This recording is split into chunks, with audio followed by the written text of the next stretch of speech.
Doctor BR Ambedkar Konaseema జిల్లా కొత్తపేట నియోజకవర్గం కోనసీమ తిరుమలగా ప్రసిద్ది చెందిన ఆత్రేయపురం మండలం వాడపల్లి శ్రీ వెంకటేశ్వర స్వామివారి కళ్యాణం ఆదివారం రాత్రి అంగరంగ వైభవంగా జరిగింది.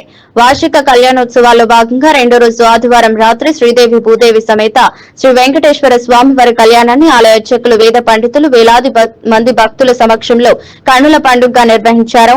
రాష్ట్ర కార్మిక శాఖ మంత్రి వాసంశెట్టి సుభాష్, కొత్తపేట ఎమ్మెల్యే బండారు సత్యనందరావు రాష్ట్ర ప్రభుత్వం తరపున స్వామివారికి పట్టు వస్త్రాలు సమర్పించారు. స్వామివారి కళ్యాణం జరుగుతుండగా ఇక్కడి సంప్రదాయం ప్రకారం హోమగుండం వెలిగించగా పెద్ద ఎత్తున భక్తులు కర్పూరం వేసి మొక్కులు తీర్చుకున్నారు. దేవస్థానం chairman Mudunuri Venkataraju, deputy commissioner అల్లం సూర్యచక్రధరరావు ఏర్పాట్లను పర్యవేక్షించారు.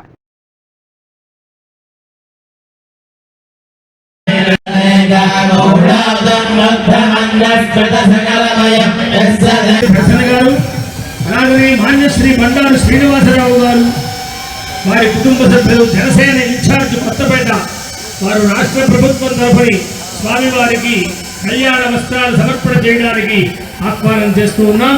వారు వచ్చి స్వామివారి సన్నిధానంలో స్వామివారికి కళ్యాణ వస్త్రాలు సమర్పణం చేయబోతూ ఉన్నారు. గోవిందా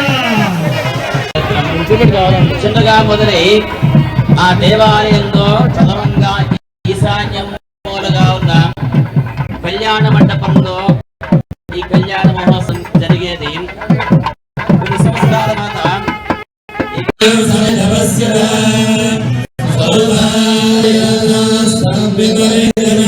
వెంకటేశ్వర స్వామి వారి దివ్య లీలా కళ్యాణ మహోత్సవం భక్తులు వాసంశెట్టి సుభాష్ గారు దంపతులు వారి కుటుంబ సభ్యులు భక్తిపూర్వకంగా స్వామివారికి ఉభయ దేవేరుడికి నమస్కరించి సమర్పించిన చేనే గోవింద.